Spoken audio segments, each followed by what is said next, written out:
السلام علیکم ورحمۃ اللہ وبرکاتہ۔ امید ناظرین آپ سب خیریت سے ہوں گے۔ تو ناظرین، آج کے سبق میں ہم ادغام کا قاعدہ پڑھیں گے، اور پچھلی دو ویڈیوز میں ہم نے اظہار کا اور اخفاء کا قاعدہ پڑھ چکے ہیں۔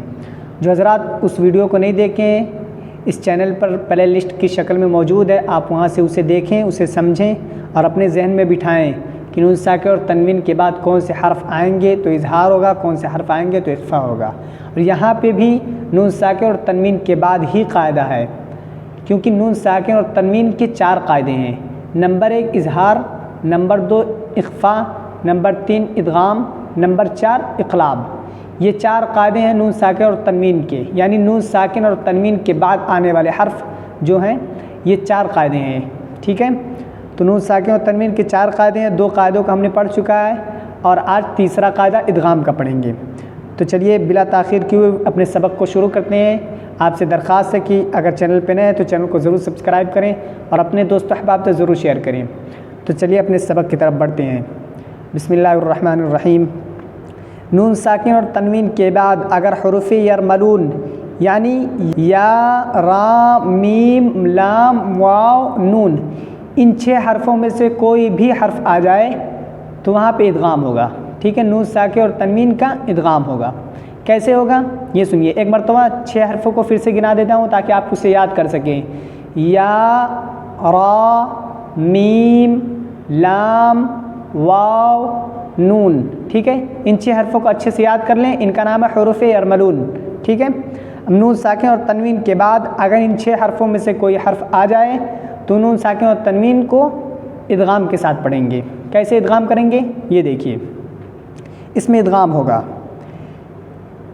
من یقول، پہلی مثال نون ساکن ہے، یہ اصل لفظ تھا من یقول، من یقول اصل لفظ، لیکن نون ساکن کے بعد حروف یرملون میں سے یا آ رہا ہے، اس لیے نون نہیں پڑھا جائے گا، تو ڈائریکٹ نون کا یا میں ادغام ہو جائے گا۔ کیسے؟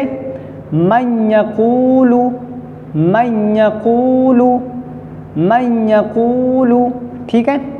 اسی طریقے سے دوسری مثال لیتے ہیں، من ناصر، من ناصر، لیکن نون ساکن ہے، اس کے بعد بھی نون ساکن آ رہا ہے حروف یرملون میں سے، تو نون کا نون میں ادغام ہو گیا، ٹھیک ہے۔ دونوں نون نہیں پڑھے جائیں گے بلکہ ایک نون پڑھا جائے گا جس پر تشدید ہے، من ناصر۔ اسی طریقے سے ایک تنوین کی مثال لے لیتے ہیں، جیسے صراط مستقیم، صراطم، یہ جو تا ہے، تا کے نیچے 2 زیر کی تنوین ہے، اس کے بعد دیکھیں میم ہے حروف یرملون میں سے، تو میم پر تشدید ہے، تو یہ جو 2 زیر کی تنوین ہے یہ میم میں ادغام ہو گیا ہے، ٹھیک ہے۔ صراط مستقیم، اصل لفظ ہے صراط مستقیم، تو صراط مستقیم نہیں پڑھا جائے گا بلکہ یہ جو تنوین ہے یہ میم میں ادغام ہو جائے گا، صراط مستقیم۔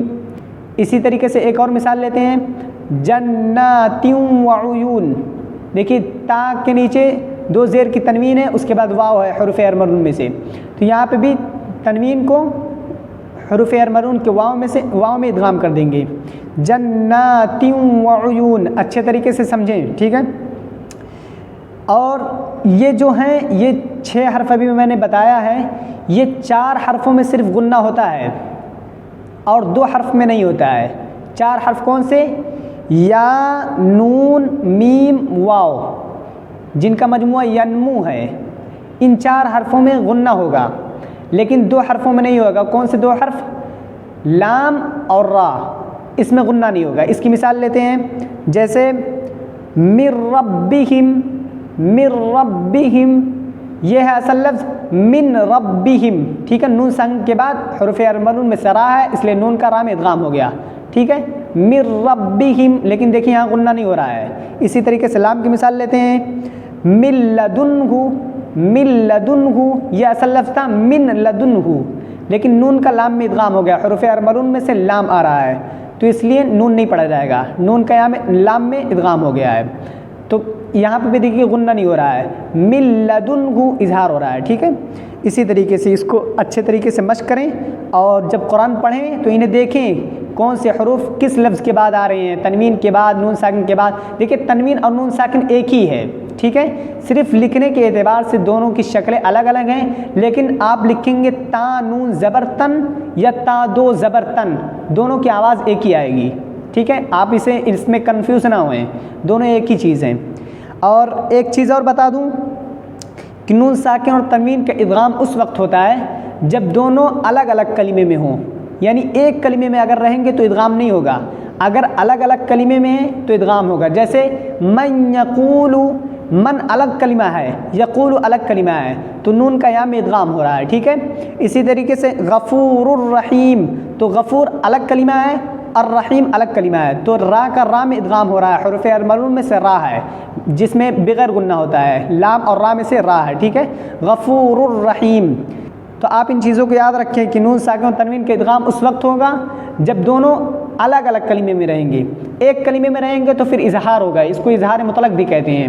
جیسے الگ اگر ایک میں رہیں گے تو اس کی مثال جیسے دنیا، قنوان، دیکھیے دنیا نون ساکن کے بعد حروف المرون میں سے یا ہے لیکن ایک ہی کلمے میں، اس لیے یہاں پہ ادغام نہیں ہو رہا ہے۔ قنوان، دیکھیے نون ساکن کے بعد حروف المرون میں سے واو ہے لیکن یہاں پہ بھی ادغام نہیں ہو رہا ہے کیونکہ ایک ہی کلمے میں ہے۔ اسی طریقے سے صنوان، بنیان، ان تمام مثالیں جو بنتی ہیں اگر ایک کلمے میں رہیں گے تو پھر ادغام نہیں ہوگا، اظہار ہوگا، ٹھیک ہے، اور اگر الگ الگ کلمے میں رہیں گے تو پھر ادغام ہوگا۔ ان باتوں کو اچھے سے یاد رکھیں، ٹھیک ہے۔ تو آج کے سبق میں ہم ادغام کا سبق پڑھ لیے ہیں، کل کی ویڈیو میں ہم پڑھیں گے اقلاب کا سبق، ٹھیک ہے۔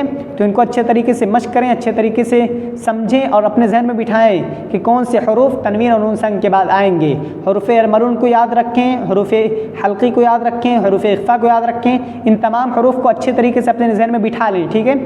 اور جو ویڈیو نہیں دیکھے ہیں ان کو جائیے چینل پہ اور پلے لسٹ کی شکل میں موجود ہے، انہیں دیکھیں، انہیں سمجھیں، جو نہ سمجھ میں آپ کمنٹ کر کے پوچھیں، انشاءاللہ اس کا جواب ملے گا۔